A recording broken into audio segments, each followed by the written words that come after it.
Fit-13 u l-14 ta' Novembru saret iċ-ċelebrazzjoni tal-gradwazzjoni l-istudenti tal-Università ta' Malta fil-Konkatedral ta' San Ġwan. Fl-omelija tiegħu l-Arċisqof Charles Cicluna ħeġġeġ lill-gradwati biex qatt ma jfittxu qlieħ għaskapitu tad-dinjità tagħhom jew ta' ħaddieħor waqt li awguralhom illi jkunu ta' servizz għall-pajjiż.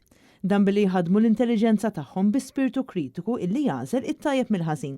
L-Isqof Awżiljarju Joseph Gallia Kurmi fil-quddies li ċċelebra fit-13 ta' Novembru fakkar lill gradwati kemm jiswew il-valuri umani sodi.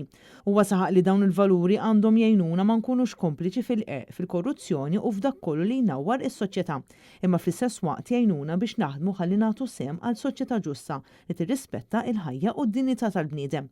Fakkar ukoll kif ma nistgħux ninsew kif bħalissa hemm ħafna studenti li minħabba l-qerda tal-gwerer ma jistgħux ikomplu bl-istudji tagħhom. Il-gradwazzjonijiet issa jissoktaw b'diversi ċerimonji li jsiru kemm fil-Knisja tal-Ġiżwiti fil-Belt u anke fl-Università nnifisha.